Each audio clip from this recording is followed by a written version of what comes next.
Hello, everyone. I'm happy to be here again. And this time we are doing it differently, right? I hope by now, when you see this video, you have finished writing the encyclopedia entry about detective fiction. And I hope you have learned a lot from there and can continue to working on something different. All right. And now what I want to tell you about is one way to approach detective fiction, one way to make reading detective novel or watching a detective movie easier, and eventually you can find the similarities in between one detective movie and another, or between one detective short story and another. At the same time, however, you will also find out what makes one detective fiction different from another. Okay, let me now share with you my screen here. You can see this is Benedict Cumberbatch from Sherlock, and this one is Dr. Watson. Okay, what I want to start this discussion with is the fact that detective fiction is various.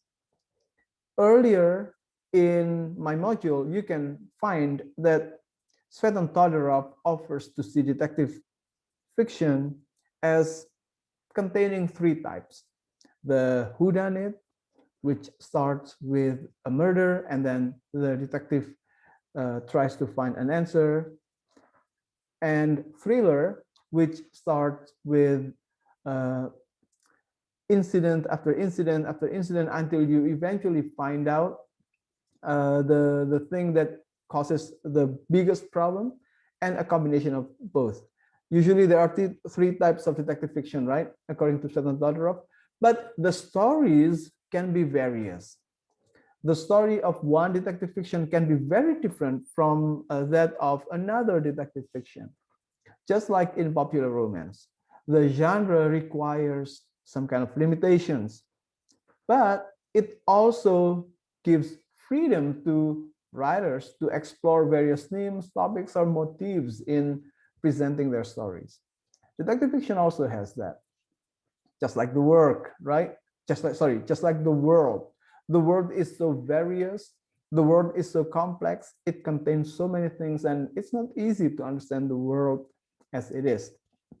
That's why somewhere in the mid 20th century, there was this philosophy or belief that no matter how complex things are, we can always understand it by knowing its structure. Things can be like language, it can be like government system, it can be like the society where we live in, and so on. These are all complex things. However, according to structuralists, people who believe in that notion of structuralism, no matter how complex things are, they always have structures that will help us understand them. So that's structuralism, a belief that we can understand the world and things in it by looking at their structures. Okay, let it sink for a while. And now let's move on. Let me give you an example. Language is a complex unit, right? It contains so many, well, languages, right? Language has so many types. There's Indonesian, English, Chinese, Arabic, and so on. And in each language, we can find so many elements, such as, okay, we have language, different registers. When you speak to your peers, you have to use a different language than when you speak to elderly people. And there are also formal language and informal language. We have, and in each formal or informal, we will find elements like there is a subject, there is predicate, there is object, there is a noun, there is an adjective, there is an adverb, and so on. So language is a complex unit. However, some experts, some people who look at languages, they can find out the elements of language that will always stay the same, no matter what languages you are talking about. And one of them is what we know as Noam Chomsky, the guy we know as Noam Chomsky. Noam Chomsky is famous for his concept of generative transformational grammar. He believes that there is a universal grammar, and this universal grammar can be, if I may simplify it, consisting of subject and predicate. These are what we have in no matter what language we're talking about.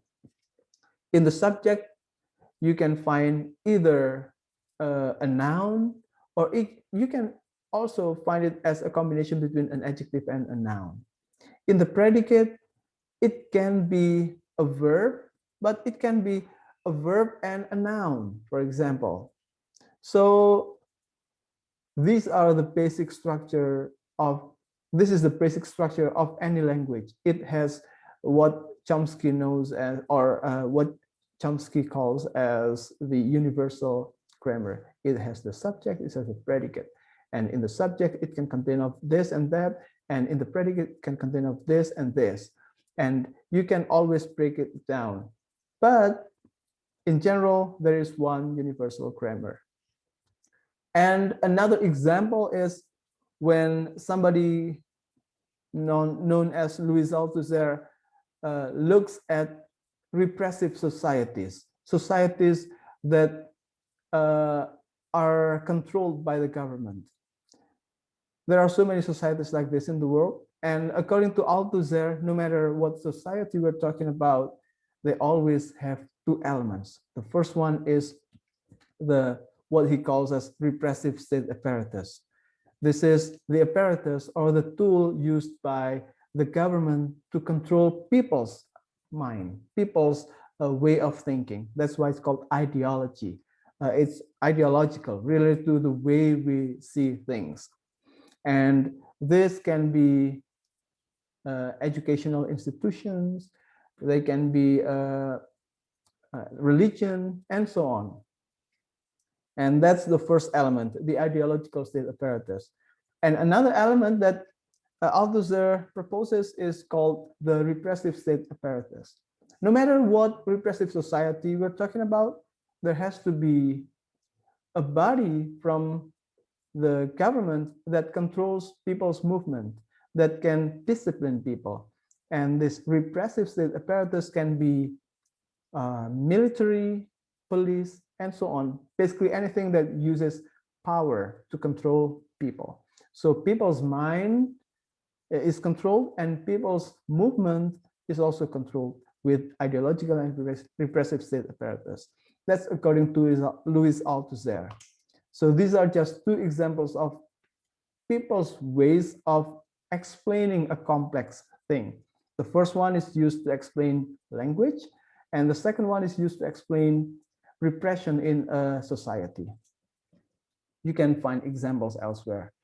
Okay, and now let us use it to talk about detective fiction.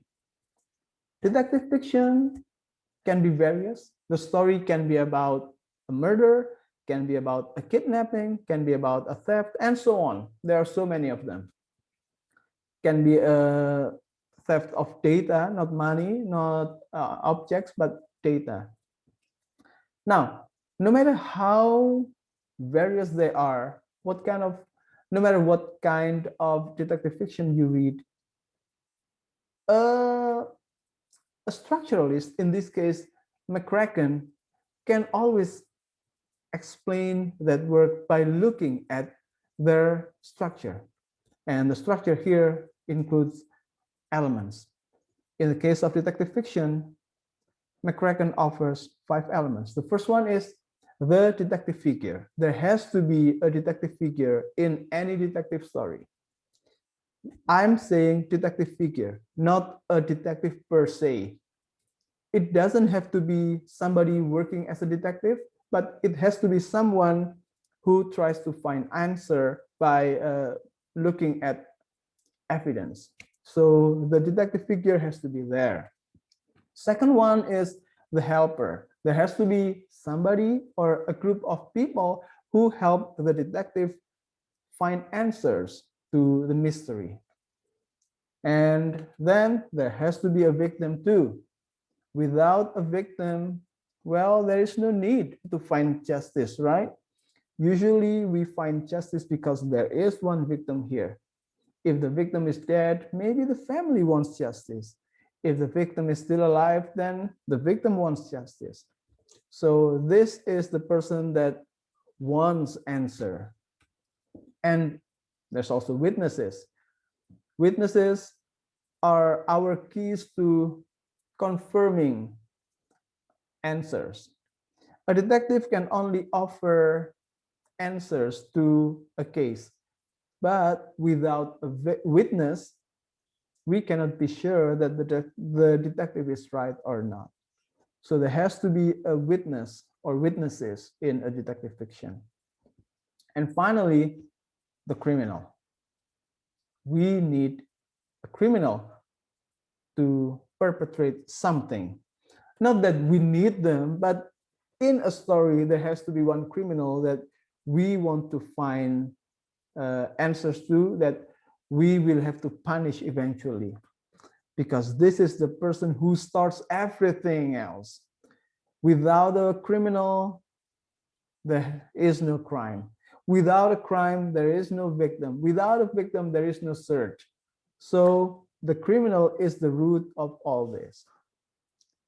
These are the 5 elements that McCracken offers as a structural way of looking at detective fiction. Detective fiction stories can be various, but eventually they can boil down to these 5 elements.